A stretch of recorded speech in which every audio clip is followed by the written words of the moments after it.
Olá, amados, que a graça e a paz do Senhor seja com todos. A Ele, ao Senhor, somente a Ele toda a honra, toda a glória e todo louvor, porque somente Ele, o Senhor, é digno de receber louvor. A respeito do assunto de pessoas amigadas, outros dizem amancebado, amaziado, ou seja, pessoas que vivem juntos, mas não são casados, né? Se essas pessoas podem ser batizadas ao se converter, né? E ainda tem um fato ainda mais um pouco agravante, que é o fato de, por exemplo, um converte, o outro não converte. Aí o que converte quer se batizar, mas não pode, porque o que não se converteu não quer casar. Aí a pessoa simplesmente fica numa situação difícil e a igreja ela tem tomado algumas atitudes que eu, particularmente, eu acho errado. Eu acho errado. E o que acontece? O que acontece? E tem pessoas batizando e dizendo que Deus aprova, que não tem nada a ver. Então vamos pela Escritura para a gente saber como é que funcionam as coisas. E por esse motivo e outros, né, eu afirmo que eu não gostaria de ser pastor por causa disso. Eu não tenho nenhum desejo de ser pastor. E se Deus quiser que eu seja pastor, Ele vai ter que falar pessoalmente comigo, para ter totalmente certeza, porque eu não sirvo para muito tipo de coisa, não tenho paciência para isso, né? Não tenho paciência para isso. Então vamos lá. Eu vou usar por base, tem vários textos que vai confirmar que está errado batizar a pessoa nessa situação.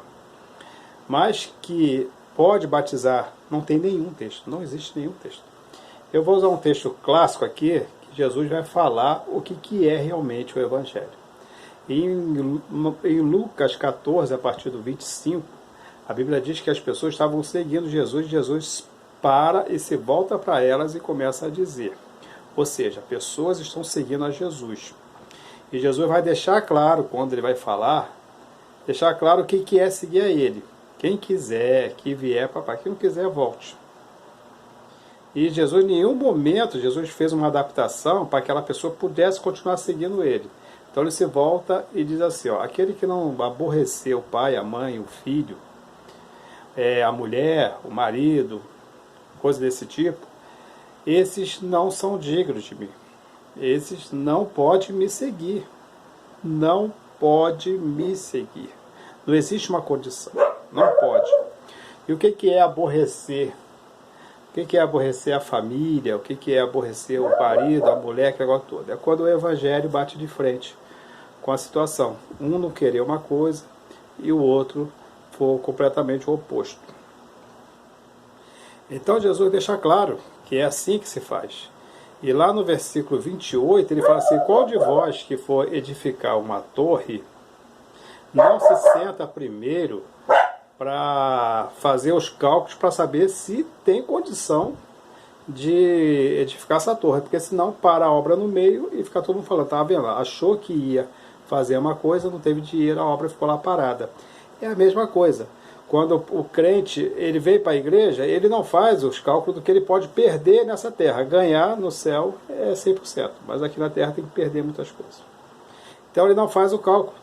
E ele diz, estou seguindo Jesus, estou seguindo Jesus, estou seguindo Jesus. Quando chega lá na frente, o negócio não vai bater, ele não vai aceitar e ele vai largar. Aí o que vai acontecer? Vai todo mundo falar, tá vendo? Isso é fogo de palha, isso acontece o tempo todo. Esse é o texto bíblico para coisas como essa. Por exemplo, eu como pastor não casaria. Não casaria. E eu como pessoa na situação, vou botar aqui, eu não sou convertido, eu e minha esposa, eu me converto, a gente não somos casados, né? Aí eu falo, ó, chego para a mulher, ó, a gente vai ter que casar, porque eu quero me batizar, aquele negócio todo. Ela fala assim, eu não vou casar. Ou então eu falo com ela assim, eu vou me batizar, mas a partir de hoje a gente não vai ter relação sexual. Essa é a minha atitude.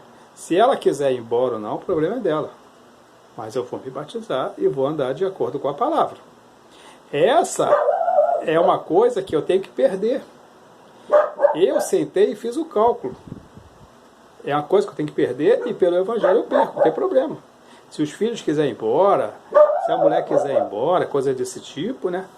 A gente a gente perde, mas a gente ganha na glória. É assim que é o Evangelho. O Evangelho é dessa maneira.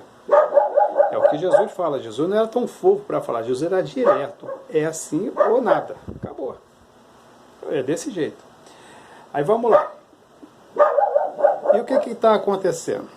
O que está acontecendo é que as pessoas estão falando que pelo tempo, esse é o assunto principal, que pelo tempo do relacionamento, a coisa já é aceita como casado. Vamos fazer o teste para ver se é. Pela lei, tem um nome que se dá agora, tem um casamento e tem... Agora eu vou lembrar já como é que é. É o nome que se dá, que a pessoa tem direito às coisas dos outros, né? União estável. Então a união estável tem duas formas de união estável.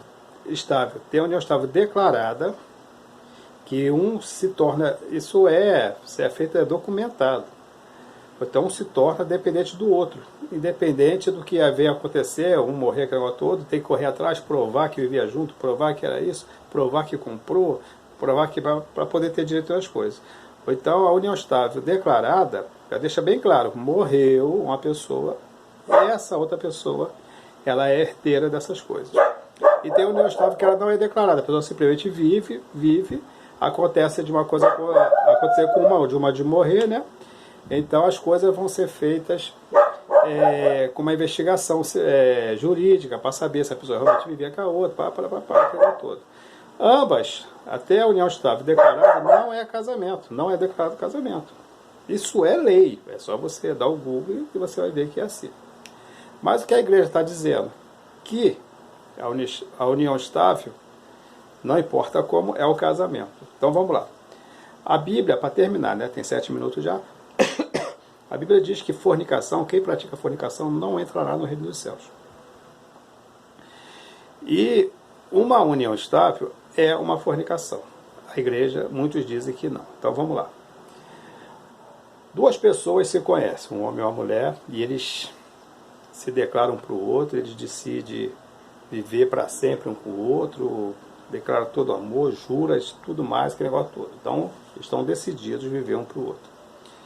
E em menos de uma semana, eles já estão tendo relação sexual. Não são casados, estão tendo relação sexual. Aí eu te pergunto, isso é fornicação ou não é fornicação? Eles já se declararam, eles se amam, querem viver um com o outro. É fornicação? Eu entendo que é fornicação. Aí passou 3 anos de namoro, continua tendo relação sexual. É fornicação? Eu digo, é fornicação. Aí eles se casam. Ou se casam não, eles vão morar juntos. Eles vão morar juntos. Não importa se é cristão ou não cristão. Eles vão morar juntos. E estão tendo relação sexual. É fornicação? Ou o ato de morar junto anulou o pecado da fornicação e agora eles são considerados para Deus casados? Essa é a pergunta. Para mim, é a fornicação. Aí eles vão ter filhos, 2 filhos, e estão vivendo mais 6 anos. E continuam tendo relação sexual, claro, que tiveram 2 filhos. É a fornicação ou agora os filhos anula o efeito da fornicação? A fornicação não deixa, ou a fornicação deixa de ser pecado, porque ele agora tem filhos. É essa que é a pergunta. Quando está namorando, a fornicação continua a fornicação? A maioria diz que sim. Mas quando passa a morar junto, o morar junto anula o pecado da fornicação? E os filhos que vão vir aí posteriormente, vai anular o efeito da fornicação? Agora, a fornicação, que era só um namoro, depois foi morar junto e agora é filho, essa fornicação, esse ato sexual deixou de ser fornicação e agora é aceito por Deus como uma semelhança de um casamento, é aceito por Deus como se fosse casado? Essa é a pergunta. É só isso. É o que você tem que pensar, é o que você tem que refletir. Será que o morar junto anula o pecado da fornicação? E ter filhos anula o pecado da fornicação? Ou é a legalização perante a lei e assim você se legaliza perante Deus. É só isso. Porque a gente adaptar coisas para nós nos sentirmos bem dentro do Evangelho, isso não é coisa do Evangelho. Jesus diz, ó, sempre pensa bem, se vale a pena perder para me seguir. Senão você não está me seguindo. Você pensa que está me seguindo. É o que Jesus diz. Mas as igrejas, muitas das vezes, não quer perder o membro, não quer entristecer a pessoa. Elas falam, não, vale, tá tranquilo, vale, para aquele negócio todo. Eu digo a minha forma de pensar e depois vocês pensem como vocês quiserem. Se a pessoa ela está nessa situação, ela quer se batizar, mas não pode porque o outro não quer casar. E o pastor chega, não, nós vamos batizar porque é normal, não tem nada a ver uma coisa com a outra. Batiza. Para mim, esse batismo não vale, essa pessoa não está salva, ela está se perdendo e o pastor é o responsável pela perdição dessa pessoa. O pastor e os que aprovam na igreja são responsáveis dessa pessoa ir para o inferno.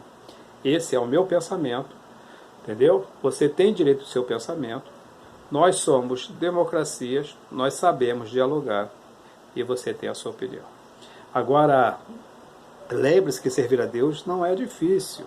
O difícil é deixar o pecado.